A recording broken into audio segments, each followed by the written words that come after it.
You're listening to Snyder Associates podcast series, the civil engineering, planning, and design firm focused on thinking beyond engineering to improve the quality of life within the communities we serve.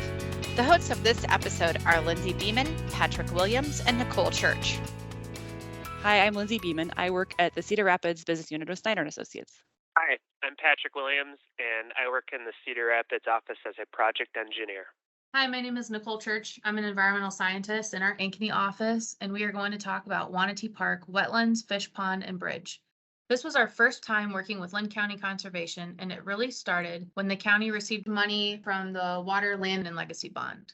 The public was overwhelmingly supportive of this project, and they really wanted to see water quality improvements, which included nutrient reduction, flood storage improvements, and overall vegetation improvements of native species within Linn County and specifically Wanatee Park. So Linn County looked to seek engineering support for these project initiatives. How was Snyder Associates selected to pursue these initiatives based by the county? We have a strong engineering background for wetland design and implementation, and we were awarded this project through the proposal process. During our site visits with Linn County Conservation to identify appropriate wetland improvement locations, we came across a couple areas where we saw the potential for additional water quality improvements. They liked our ideas, and what started out as a wetlands project turned into a wetland, bridge, and fish pond project. Now I want to break it down into each of the individual components. Nichoel, can you discuss the wetland creation enhancement portion of this project?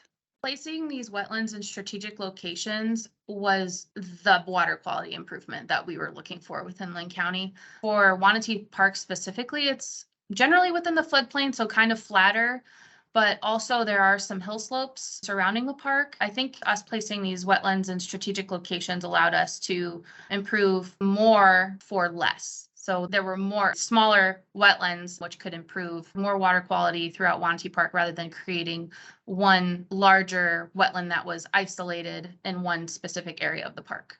Yeah, I would say Linn County had a grand vision in their mind once we kind of picked out these sites.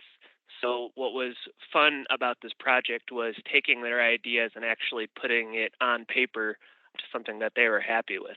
A lot of the shapes of the wetlands and a lot of the design features, such as where water is coming in and where it's going to leave in an overflow scenario, a lot of that came from Linn County Conservation just because of knowledge and intimacy with the park.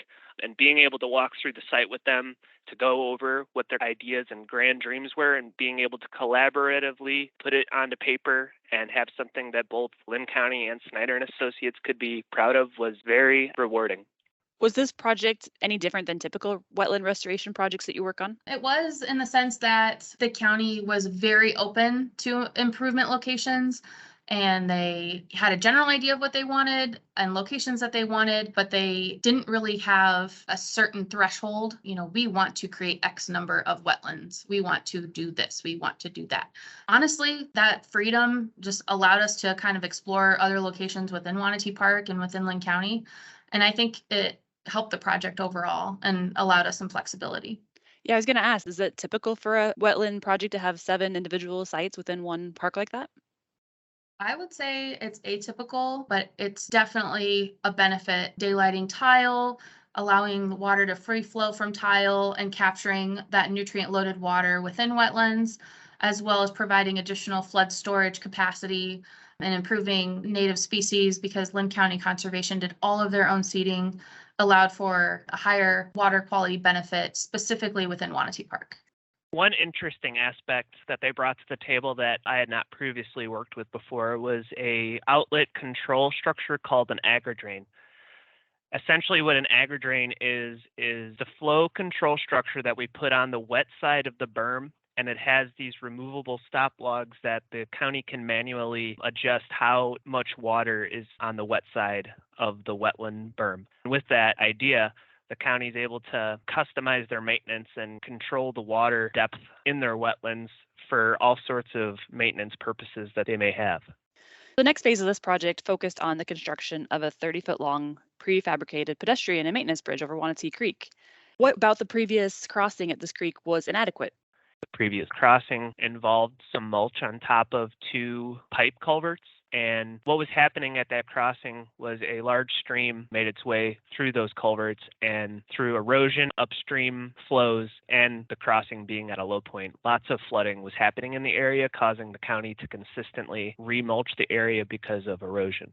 The pipes were also not sized large enough to handle the amount of flow that would come through that area during large rain events. And what factors needed to be considered when designing the bridge? The biggest factor was vehicular access. The bridge needed to be able to handle daily traffic flow of the parks maintenance staff's vehicles. That was priority number one in terms of usability, but the other aspect was making the opening below the bridge large enough to convey flow so that it would not overtop the top of the bridge as often as it was previously. How did our Schuck Britson team assist us with this portion of the project? Well, when it comes to structural design, we heavily relied on their subsidiary and Schuck Britson, and they help us a lot with structural components. And when it comes to designing a bridge, that's their bread and butter. So they were able to help us design the bridge to be structurally functional and also aesthetically pleasing for the county and the park. How did the addition of the bridge affect the trail that crosses it? Well, as I mentioned before, that trail was mostly mulch, and with the addition of the bridge and some additional concrete, in the event of any flooding in that area, the stability and longevity of that area were increased because concrete's not going to wash out anywhere near as quick as mulch would. So the county is able to rely on that section of trail a lot more because of the erosion control improvements that we designed and were installed. And Patrick, wouldn't you say that the bridge aspect allows more flow rather than having the twin CMPs? Oh, definitely. When you think of just two pipes underneath a trail crossing, there's only a certain amount of water that can get through. But when you picture a bridge and the large amount of space under there, there's just an exponential increase in the amount of water that's able to be conveyed underneath that. Since this crossing was the main access point for the county maintenance vehicles, one of the main goals of the Linn County Conservation staff was to create a crossing that was not only accessible during high rainflow and high creek events, but was also helping with the water quality aspects downstream. Obviously, the washout continuously and replacing mulch isn't a water quality benefit. In addition to installing this bridge that gave them maintenance vehicle access to and from their shop on the other side of the creek, it also allowed us to install Fleximat erosion control methods about 100 feet upstream and downstream where the crossing of the bridge and the channel is. And Fleximat basically is a concrete matting product that is different than riprap in that it's really stabilized within the embankment and allows grass to grow on top of it. So in addition to being a stabilizing material, it brings back the aesthetics and the natural habitats that appeal to Linn County Conservation. This again was another really big water quality box to check because obviously they were continuing to put excessive vegetation products and mulch in the creek, and that wasn't helping anything. Again, this meets one of those major goals of water quality, and we were able to double that up with making their lives easier on operational maintenance and daily routines to be able to get to and from their shop. Yeah, it turned a maintenance nightmare for the county into kind of a beautiful landmark in the park that not only visitors of the park can enjoy, but also the county can look at that as just one less headache that they have to deal with on a seasonal basis. So that's probably my favorite part of the project because we took something that's been plaguing them for years and made it to something that is both functional and also aesthetically pleasing. The final piece of this project involved the construction of the first fishable pond owned by Linn County. How did we update this area to accommodate a stocked fish pond? The base for the fish pond was already there, meaning there was a water source. So water flowed into the site from a farm field under a highway and settled in a slight depression in front of a dam that had a huge hole in the middle of it where a pipe used to be. The county wanted to create some sort of wetland feature at this location. Initially, they understood that they were going to have to clean it out because of sediment coming in from the farm field. They knew that it was going to require a lot of maintenance, but it was just an area that they wanted to improve. And the public can only access this area through Wanatee Park. We looked at that area and said, yeah, we can develop a wetland here. It would also be a really cool spot to fish. You had mentioned you wanted a fishing pond, is this something that you're interested in? And they were on board from the minute that plan was set in motion, and our design team took it over and made it happen. It sounds like after a thorough field examination, our team and the Linn County Conservation team were able to identify not just settling for another wetland water quality feature, but actually going bigger than that and making a pond out of a place where a wetland would have been the original plan. I think in addition to that, some of the pond features we added were spawning beds, fish habitat, jetties. There's a deep pool area, medium pool area, and a shallow pool area to help with water quality as well as the various species habitats. Linn County Conservation actually threw in some additional fish habitat features like cinder blocks, and they constructed some fake underwater trees with old conduit and zip ties tied together. Those features were put under the water as it was filling up to help create this fish habitat that would eventually form as algae and other debris catches on those structures. Exactly. And we did have a forebay designed and constructed just upstream from the pond. So that is our water quality improvement feature associated with the pond. A forebay is an area that's shallow in depth, captures sediment, and allows nutrients to settle within an area that can grow vegetation. It allows the vegetation to uptake the nutrients, and it also slows down the water so sediment can drop out before flowing into the pond. Linn County Conservation also owns the land adjacent to the pond. This property was previously farmed with row crops. They had taken it out of crop production the year before and planted the entire field with prairie species. They also put native prairie plantings around the hill slopes of the pond and native wetland plantings around the perimeter of the pond. The pond was initially stocked with bluegill and bass.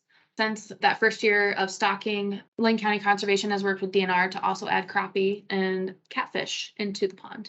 This project, the wetlands, the bridge, and the fish pond were all let for 3 different engineering construction projects, and we administered all 3 of them, which meant that while they're under construction, we're in the field helping and assisting Linn County Conservation staff with overseeing that their needs are being met, that the construction was on schedule and going well, and just basically overall making sure that the success of Linn County Conservation staff and the goals outlined through the development of our plans were being met. Everything went very smoothly, and it was impressive too that the fish pond was able to fill quickly within the seasonal rainfall events.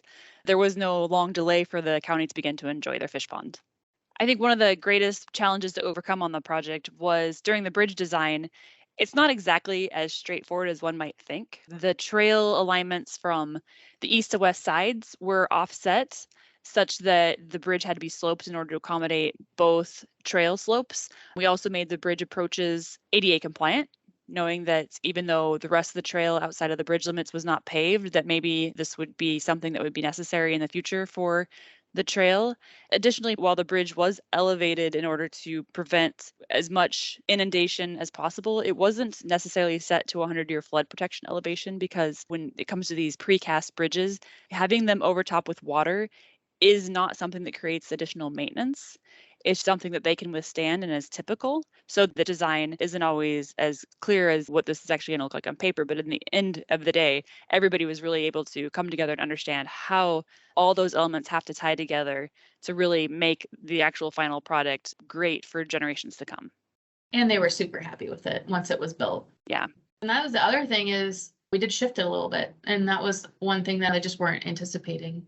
Mm-hmm. All of this collaboration with the county and thinking outside the box is what led us to receive an ACEC award. ACEC annually looks for engineering excellence projects that demonstrate an excellence in engineering techniques or ways that we've met the needs of clients and how the engineering solutions are perceived in the public. They judge these projects every year, and this project was given a grand prize in the special projects category based on its complexity and how we were able to tie in so many different unique features and collaborate with the client. Patrick, do you want to touch on that a bit? I mean, the scope itself is mind-boggling. We did 7 different wetlands, a bridge, and a fish pond. Usually when you're doing a project, you're sticking to one small area, but the vast amount of improvements that we brought to this park across the entire area, I think on its own is impressive. And then once the construction was complete and the dreams of the county and our plans came to fruition, I just think the overall quality of the work that was done stands on its own. I think it's unique if you were to look back at the requests for the original project and the goals as Nichoel outlined, where it was water quality, wetlands, how much we were able to bring to the partnership with the county to identify ways to really go above and beyond those goals while still very much meeting those goals. I mean, making it quite an improvement project without really straying from the actual hard and fast goals of water quality. Awesome. This has been a great talk. Thank you for your time today. It's been very informative.